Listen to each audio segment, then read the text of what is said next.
BTB market में गांजे की गाड़ी पकड़ने से संदेह में बीटीबी मार्केट।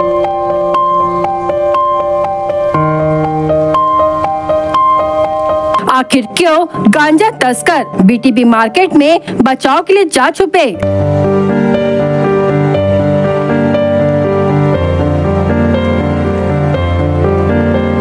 गांजा तस्करों का पीछा कर रही पुलिस को चकमा देकर बीटीबी मार्केट में छुपे तस्कर।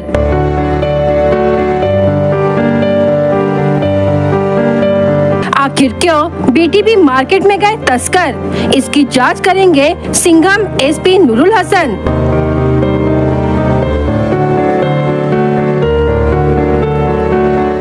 कहीं बीटीबी मार्केट से तालमेल तो नहीं इन तस्करों का, ऐसा संदेह है पुलिस को।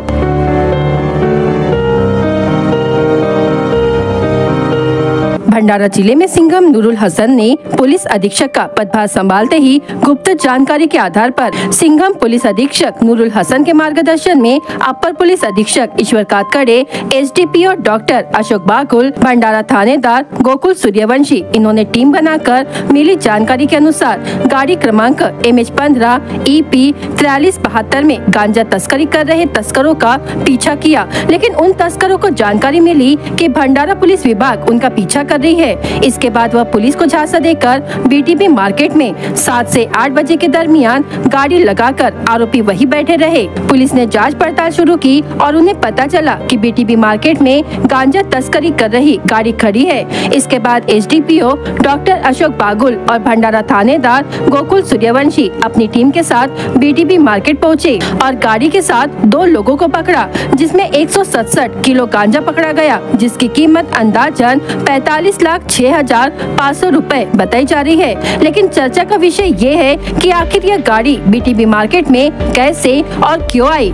यह एक संदेहजनक घटना है, जिसकी जांच करने के बाद पुलिस अधीक्षक नूरुल हसन ने की है। क्या इस घटना में बीटीबी मार्केट में कोई व्यक्ति लिप्त है या नहीं? भंडारा जिले में यह चर्चा का विषय बना हुआ है कि बीटीबी मार्केट में गांजे के तस्कर मिलने से जरूर बीटीबी मार्केट के किसी न किसी व्यक्ति के साथ साठगांठ हो सकती है, जिसकी खोज पुलिस विभाग अपनी जांच पड़ताल में करेगी। यदि कोई गुनहगार पाया गया तो उस पर कार्रवाई की जाएगी। यह कार्रवाई पुलिस अधीक्षक नूरुल हसन, अपर पुलिस अधीक्षक ईश्वर कातकड़े, उप विभागीय पुलिस अधिकारी डॉक्टर अशोक बागुल, इनके मार्गदर्शन में पुलिस निरीक्षक गोकुल सूर्यवंशी, पुलिस उप निरीक्षक दीपक चालुरकर, पुलिस उप निरीक्षक हनुमंत फरताडे, पुलिस हवालदार कृष्णा बोरकर, पुलिस हवालदार बालाराम वरखड़े, पुलिस हवालदार विजय डोयल, पुलिस नायक अजय कुकड़े, पुलिस नायक सुनील राठौड़, पुलिस सिपाही नरेंद्र झलके, पुलिस सिपाही कोमल ईश्वरकर, पुलिस हवालदार राजेश पांडे, पुलिस हवालदार महेश रघुवंशी आदि ने की है। शोध आम्ही सुद्धा करत आहे। कसे आली येथे इथले स्थानिक लोक आहे का, त्याचा काही संबंध आहे किंवा आमची गाडी मागे होती, ते गाडी ज्या वेळेस इंटरसेप्ट केली तर त्यांना सूचना मिळाली की भंडारा पोलीस आपले मागे आहे, तर तो लपण्यासाठी काहीतरी इथे तिथे गेला आणि त्यामुळे ते बीटीबी मार्केटमध्ये आला। ते पुढील तपासामध्ये आम्ही दिसणार।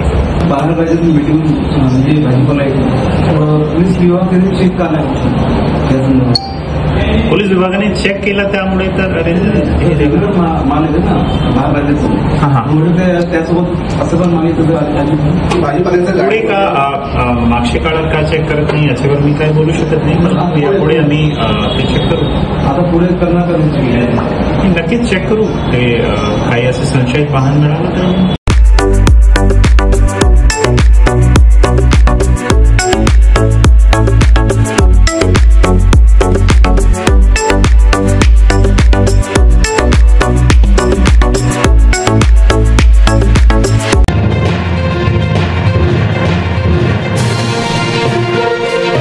गोरेगांव तहसील के पोंगेझरा की घटना।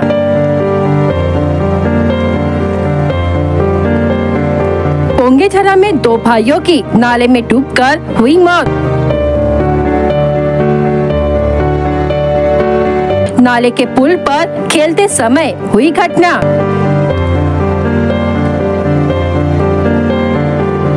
गोरेगांव तहसील के पोंगेझरा में घर के पास बहने वाले नाले के पुल पर खेलते समय बह गए 2 छोटे भाइयों की मौत की घटना 7 सितंबर को सामने आई। हीडामाली में पोंगेझरा मंदिर के बगल से एक नाला बहता है। उस नाले पर एक पुल बनाया गया है, लेकिन पुल की ऊंचाई कम होने से बारिश में पुल के ऊपर से पानी बहता है। मंदिर में रहने वाले पुजारी सुजीत दुबे के 2 छोटे बच्चे शुक्रवार को शाम के समय खेलते हुए इस पुल पर पहुंच गए। पानी में खेलने के प्रलोभन ने नन्हे बच्चों को नहीं रोका। पुल के बीच में खेलते समय बच्चों का पैर फिसल गया और दोनों बच्चे पानी में बह गए। मृतकों का नाम रुद्र सुजीत दुबे उम्र 3 वर्ष और शिवम सुजीत दुबे उम्र 2 वर्ष बताया गया है। इस संबंध में पिता सुजीत दुबे ने शुक्रवार की रात गोरेगांव थाने में लापता होने की शिकायत दर्ज कराई थी। कई जगह तलाश करने के बाद भी दोनों नन्हे नहीं मिले। शनिवार को तलाशी अभियान के दौरान दोनों बच्चों के शव पोंगेझरा के पास एक नाले में तैरते हुए पाए गए।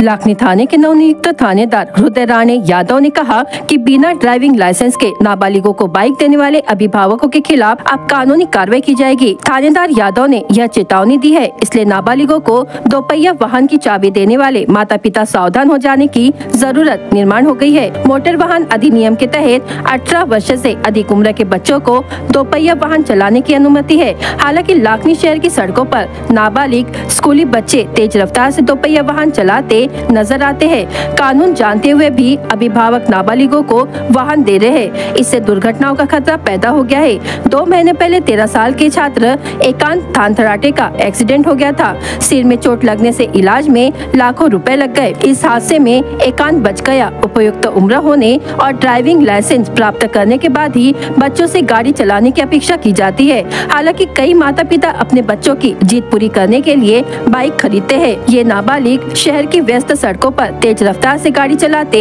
नजर आते हैं। साइलेंसर में अनाधिकृत संशोधन के साथ पटाखों जैसे शोर, साथ ही हॉर्न की तेज आवाज में नागरिकों को परेशानी और बढ़ा दिया है। नागरिक ऐसे 2 पहिया वाहनों के खिलाफ कार्रवाई की मांग कर रहे हैं।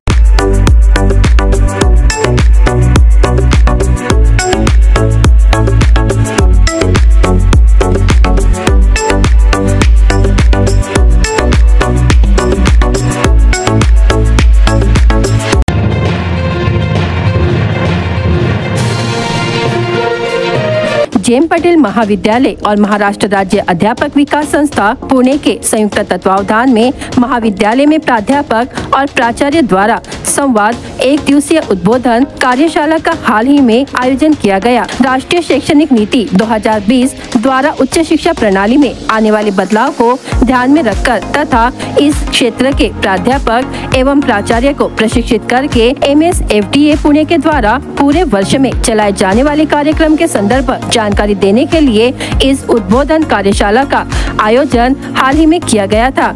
इस कार्यक्रम की अध्यक्षता प्राचार्य डॉक्टर विकास ढुमने ने की। प्रमुख अतिथि के रूप में MSFDA के प्रबंधक कबीर पलशीकर, प्रमुख मार्गदर्शक के रूप में MSFDA के जनरल मैनेजर कल्याणी गोखले उपस्थित थे। इस उद्बोधन कार्यक्रम में भंडारा, गोंदिया एवं नागपुर जिले के कुल 150 प्राध्यापक एवं 30 प्राचार्य ने सहभाग लिया। इस कार्यक्रम का संचालन डॉक्टर कार्तिक पनिकर ने किया। सफलता के लिए doctor Shyam Daphre, doctor Vini Dhomne, doctor Pratap Patel, doctor GB Tiwari, doctor Ajay Patole, doctor Bhavana Rai, doctor Jayalakshmi Patil समेत अन्य प्राध्यापकों ने सहकार्य किया।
सूरज आई इंस्टीट्यूट के विशेषज्ञ डॉक्टर प्रभात नांगिया ने 6वें नेत्रदान पखवाड़े के अवसर पर जिला अस्पताल भंडारा में जन जागरूकता कार्यक्रम में नेत्रदान के बारे में जानकारी दी। इस अवसर पर मुख्य अतिथि के रूप में कानूनी सेवा न्यायालय भंडारा के सचिव विजू गवारे और जिला सर्जन डॉक्टर दीपचंद सोयाम, जिला अतिरिक्त सर्जन डॉक्टर अतुल टेम्भू ने, जिला नेत्र रोग विशेषज्ञ डॉक्टर वाघाए, जिला कार्यक्रम प्रबंधक डॉक्टर रेखा Dhakate, doctor Vinod खड़सिंह, doctor Rucha चुटे, doctor पशीने, doctor प्रिया श्याम, डॉक्टर धीरज लांबट और नेत्र रोग अधिकारी अमित ढोमने और अन्य उपस्थित थे।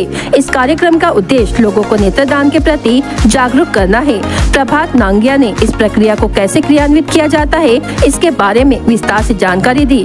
रामदास गणपत सिंगनजोड़े उम्र 45 वर्ष की दुर्घटना के कारण मृत्यु होने के बाद अंगदान कर 5 लोगों की जान बचाई। सिंगनजोड़े के परिवार की इस कार्य की सराहना करते हुए जिला सर्जन डॉक्टर दीपचंद सोयाम ने उनके परिजनों को स्मृति चिन्ह देकर सम्मानित किया। नेत्रदान का कार्य एक संगठित कार्य है और इसे निष्ठापूर्वक करना आवश्यक है।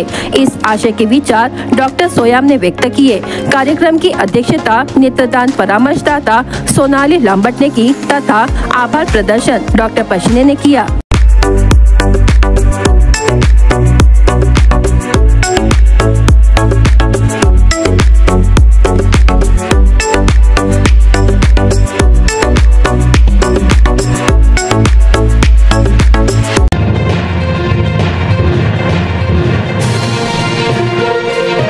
गोंदिया जिले के गोरेगांव में अज्ञात आरोपियों ने पान टपरी में आग लगा दी। इससे पान टपरी जलकर खाक हो गई।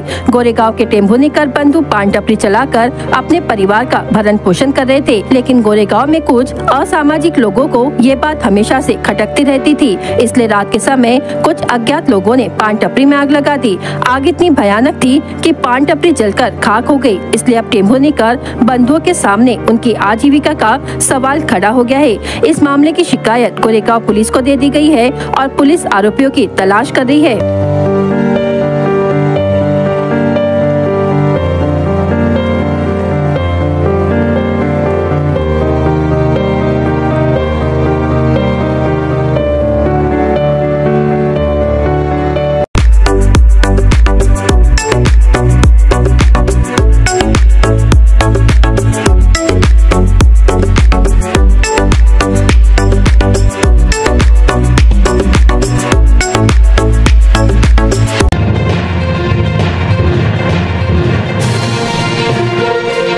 लगातार रुक रुक कर बरस रही बरसात ने मानसून का मिजाज बिगाड़ दिया है। कभी तेज बारिश तो कभी तेज धूप। इस विचित्र स्थिति में किसान अपनी फसलों को लेकर काफी चिंतित है। बारिश लगातार बरसने से खेतों में हरा धनिया, पालक, चौलाई की सब्जियां खेतों में ही खराब हो रही है। किसानों को इससे बड़ा नुकसान हो रहा है। बची हुई फसल बाजार में आते आते काफी महंगी हो जाती है। त्योहारों के मौसम में हरा धनिया, टमाटर, हरी मिर्च और कुछ सब्जियों की खपत बढ़ गई है। इसके विपरीत बाजार में सब्जियों की आपूर्ति काफी कम हो रही है। हरा धनिया 120 रुपए पाव, लहसुन 120 रुपए पाव, अदरक 50 रुपए पाव तथा हरी सब्जियां 20 से 30 रुपए पाव बिक रही है। गृहिणियों को अपने रसोई में त्योहारों के दौरान विविध प्रकार के व्यंजन बनाने होते हैं, लेकिन हरा धनिया काफी महंगा होने के कारण चटपटे पकवान फीके पड़ गए हैं। महिलाएं रसोई घर का बजट संभाल कर चलाने पर विवश हो गई है।